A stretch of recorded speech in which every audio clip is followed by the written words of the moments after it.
हे भगवान, ये क्या कर दिया मेरी बेटी ने। वो भागकर अपने पति के पास जाती है और सब कुछ बता देती है। आज के बाद मेरी बेटी मेरे लिए मर गई और उससे मेरे सारे रिश्ते नाते खत्म। घर में सन्नाटा छा जाता है। उस दिन के बाद पिता कभी भी नेहा के बारे में जानने की कोशिश नहीं करते। माँ अकेले में बैठकर सोचती रहती है, मेरी बेटी यहाँ कितने आराम से रहती थी, पता नहीं वहां कैसे रह रही होगी। उधर नेहा राघव के फोन से अपनी माँ को कॉल करती है। मम्मी, मैंने शादी कर ली। मुझे पता है मैंने बहुत बड़ी गलती की, लेकिन मेरे पास कोई और ऑप्शन नहीं था। नेहा, तू कहाँ है? मैं तुझसे कभी बात नहीं करूंगी। तूने मेरे और अपने पापा का भरोसा तोड़ा है। मम्मी पापा तो वैसे ही नाराज है मुझसे, कम से कम आप तो समझो मुझे। कम से कम अपना एड्रेस तो बता दे। ऐसे ही चली गई, मैंने कुछ दिया भी नहीं तुझे।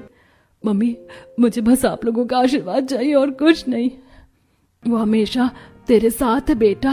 और हाँ, मैं तेरे लिए थोड़ा सामान भेज रही हूँ, क्योंकि मुझे पता है कि कैसे गर्मी में पागल हो जाती है तू। ठीक है मम्मी। नेहा अपनी माँ को अपना एड्रेस बता देती है। कुछ समय बाद नेहा और राघव अपने छोटे से घर के सामने खड़े होते हैं। घर साधारण होता है, लेकिन अब वही उसका नया घर होता है। तभी गली में एक छोटा ट्रक आता है। उसमें से एक बड़ा सा फ्रिज और कुछ सामान उतारा जा रहा होता है। गली के बच्चे इकट्ठा होकर देखने लगते हैं। अरे देखो कितना बड़ा फ्रिज है। हाय देख ना, कमला के घर कितना बड़ा फ्रिज आया है।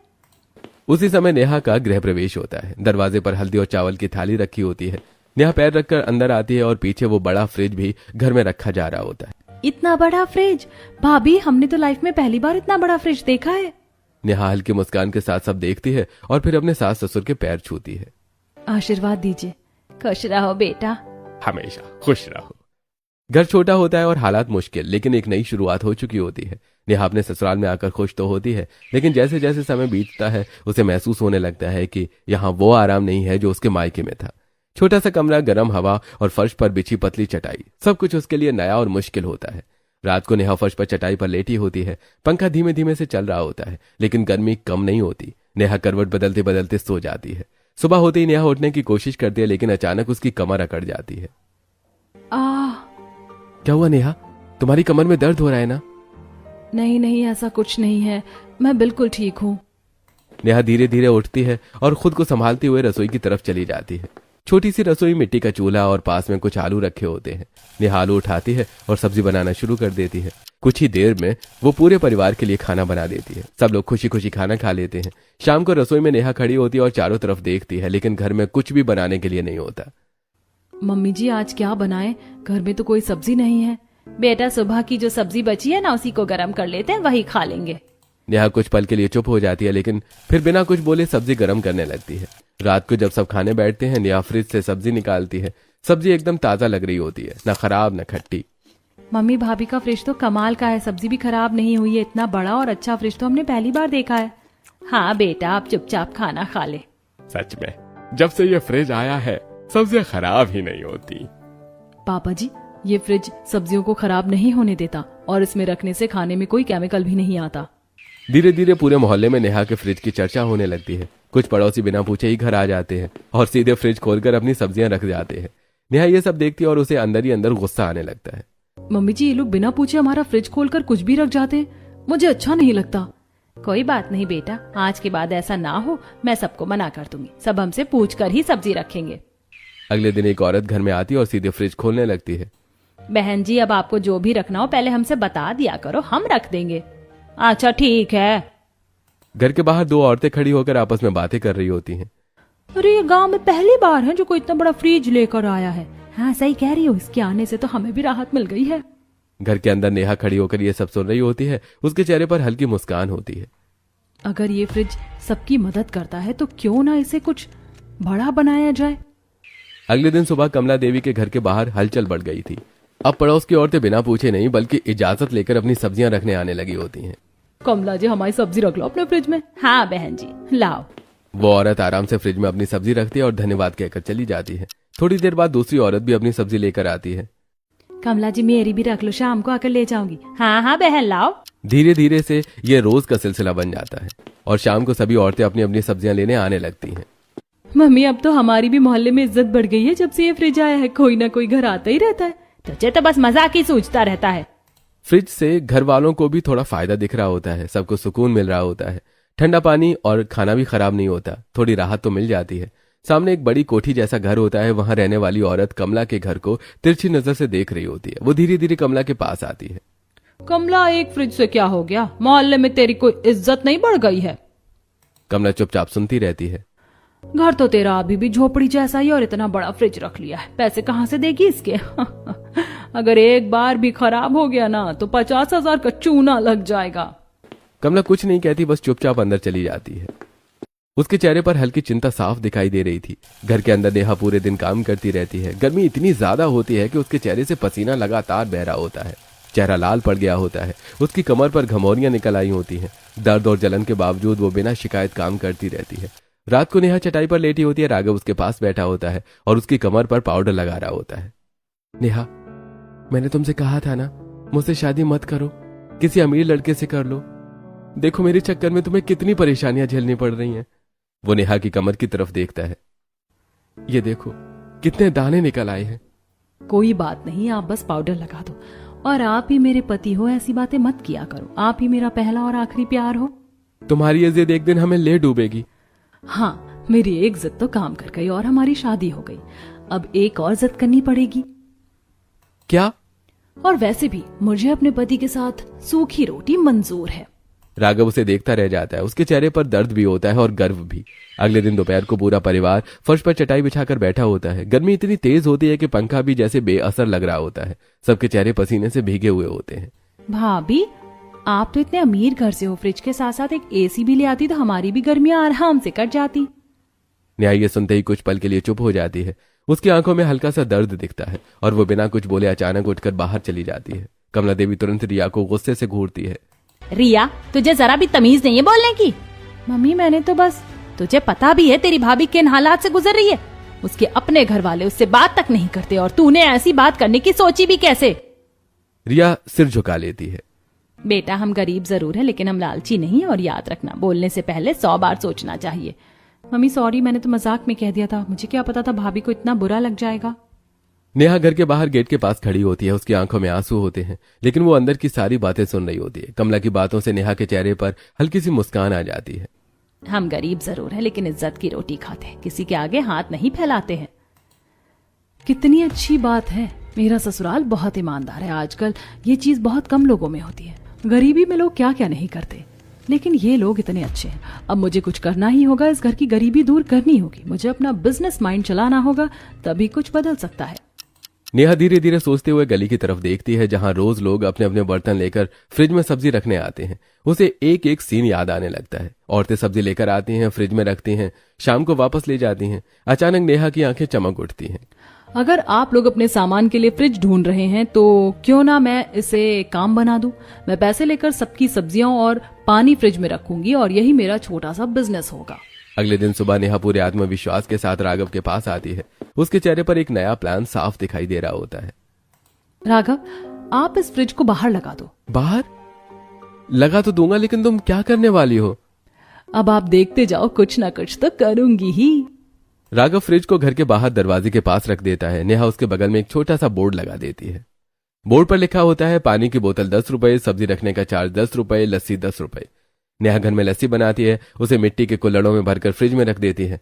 ठंडी ठंडी लस्सी देखने में ही ताजगी दे रही होती है। धीरे धीरे लोग वहां आने लगते हैं। कोई पानी की बोतल खरीदता है, कोई लस्सी लेकर जाता है, कुछ लोग अपनी सब्जियां रख जाते हैं। भाभी, ये ठंडा पानी की बोतल देना। जी ये लीजिए। अब मैं सब्जी रख लो, शाम को ले जाऊंगी। ठीक है बहन जी, 10 रुपए में रख दीजिए। रात को नेहा बिजनेस बढ़ाने का सोचती है। राघव, हमारे यहाँ कोई ऐसी जगह है जहाँ सामान रिसाइकल होता हो? हाँ, गांव में एक जगह है जहां खाली बोतलें और बाकी सामान इकट्ठा होता है। पर क्या करना है? देखते जाओ, आप बस मेरा साथ देते रहो। राघव नेहा को वहां ले जाता है जहां खाली बोतलों का ढेर लगा होता है। नेहा वहां से बहुत सारी बोतलें उठाकर घर ले आती है, उन्हें अच्छे से धोती है और उनमें पानी भरकर फ्रिज में ठंडा होने रख देती है। अब जिन लोगों के घर में फ्रिज नहीं होता वो नेहा के यहाँ से ठंडी पानी की बोतलें लेने लगते हैं। धीरे धीरे घर के बाहर भीड़ बढ़ने लगती है। राघव, कमला और रिया भी मदद करने लगते हैं। बेटा, तूने तो कमाल कर दिया। हमने तो कभी सोचा भी नहीं था कि एक फ्रिज से इतना कुछ हो सकता है। मम्मी जी, बस थोड़ा दिमाग लगाने की जरूरत है, सब कुछ हो सकता है। दोपहर को तेज धूप पूरे गांव को झुलसा रही होती है। लोग अपने अपने घरों में परेशान बैठे होते हैं। तभी नेहा अपने घर के बाहर रखे फ्रिज के सामने खड़ी कुछ सोच रही होती है। उसके हाथ में कुछ नींबू, पुदीना और चीनी होती है। इतनी गर्मी में लोगों को सिर्फ पानी नहीं, कुछ ठंडा और ताजगी वाला चाहिए जो सस्ता भी हो। नेहा तुरंत अंदर जाती है और नींबू पानी बनाकर बड़ी जग में तैयार करती है और फिर छोटी छोटी गिलासों में भरकर फ्रिज में रख देती है। ऊपर एक नया बोर्ड लगा देती है, ताजा नींबू पानी 5 रुपए। कुछ ही देर में एक मजदूर वहां से गुजरता है, पसीने से तरबतर होते हुए। अरे बहू, कुछ ठंडा मिलेगा क्या? हाँ भैया, ये लीजिए ठंडा नींबू पानी। मजदूर जैसे ही एक घूंट पीता है उसके चेहरे पर राहत आ जाती है। अरे वाह बहू, जान में जान आ गई। धीरे धीरे और लोग भी आने लगते हैं। कोई नींबू पानी पीता है, कोई ठंडी बोतल ले जाता है। नेहा सबको प्यार से सर्व करती है। प्रीतम जी दूर खड़े ये सब देख रहे होते हैं। बेटा, तूने तो इस फ्रिज को दवा बना दिया जो लोगों को राहत दे रहा है। पापा जी, अगर फ्रिज ठंडक दे सकता है तो उससे खुशियां भी बांटी जा सकती हैं। एक दिन घर के बाहर बहुत भीड़ लगी होती है। लोग लाइन लगाकर पानी और लस्सी ले रहे होते हैं। सामने वाली कोठी की औरत दूर खड़ी ये सब देख रही होती है। उसके चेहरे पर जलन साफ नजर आ रही थी। अच्छा, तो ये अपना बिजनेस चला रही है, अच्छे खासे पैसे कमा रही है, अब मैं इसे मजा चखाती हूँ। दोपहर को गर्मी बहुत तेज होती है। घर के सभी लोग अंदर आराम कर रहे होते हैं। फ्रिज के पास कोई नहीं होता। वो औरत धीरे से आती है, इधर उधर देखती है और चुपचाप फ्रिज का तार काट देती है। अब देखती हूँ ये गांव वाले कैसे इनके पास आएंगे और कैसे इनका सामान खरीदेंगे। अगली सुबह नेहा फ्रिज खोलती है। अंदर रखा सारा सामान खराब हो चुका होता है। सब्जियां सड़ चुकी होती हैं, लस्सी खट्टी हो चुकी होती है। लोग गुस्से में वापस वहां से जाने लगते हैं। नेहा, हमारी पूरी सब्जी खराब हो गई, अब हम तुम्हें किस बात के पैसे दें? अरे ये लस्सी एकदम खट्टी हो गई है, ये क्या कर रही हो तुम? नेहा घबरा जाती है। अरे नहीं भैया, ये कैसा हो सकता है, फ्रिज तो चल रहा था। वो जल्दी जल्दी फ्रिज से पीछे जाती है, इधर उधर देखती है और अचानक उसकी नजर कटे हुए तार पर पड़ती है। अरे ये कैसे हो गया? घर के अंदर रात को नेहा और राघव चटाई पर बैठे होते हैं। नेहा के सामने कुछ पैसे रखे होते हैं जो उसने अपने छोटे बिजनेस से जोड़े होते हैं। राघव, जो पैसे हमने अब तक जोड़े हैं उनसे मैं EMI पर एक नया फ्रिज लेना चाहती हूँ। नया फ्रिज? हाँ, पुराना फ्रिज हम ठीक करवा कर घर के अंदर रख लेंगे और नया फ्रिज बाहर रखेंगे और एक कूल सेंटर बनाएंगे। राघव कुछ पल उसे देखता है और फिर उसके चेहरे पर गर्व भरी मुस्कान आ जाती है। तुम जो सोचोगी मैं हमेशा तुम्हारे साथ हूं।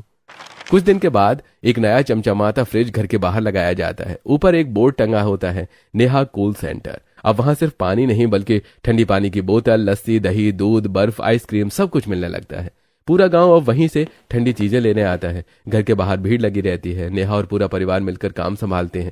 धीरे धीरे वक्त बदलता है और कच्चा घर पक्का घर बन जाता है। घर में पंखे और कूलर लग जाते हैं। राघव एक बाइक ले आता है। अब घर में सुकून भी है और खुशी भी। एक दिन नेहा और राघव बाइक पर बैठकर मंदिर जाते हैं भगवान का धन्यवाद करने। उसी समय नेहा के मम्मी पापा भी मंदिर जाते हैं। पूजा के बाद अचानक चारों आमने सामने आ जाते हैं। बेटा, कैसी है तू? माँ, मैं ठीक हूँ और अब हम दोनों ने मिलकर सब ठीक कर लिया है। अब हमारा अपना घर है और ये बाइक भी हमने खुद ली है। आज भगवान को धन्यवाद करने आए हैं। पिता चुपचाप राघव को देखते हैं। पहले के फटे कपड़ों वाला लड़का आज साफ सुथरे कुर्ते में आत्मविश्वास से खड़ा होता है। उनके चेहरे पर पछतावा साफ दिखाई देता है, लेकिन वो कुछ नहीं बोलते। घर लौटकर नेहा की माँ पिता को समझाने की कोशिश करती है। आपने नेहा को बहुत कुछ कहा, उससे सारे रिश्ते तोड़ दिए, लेकिन वो आज भी हमारी बेटी है, हमारी इकलौती बेटी।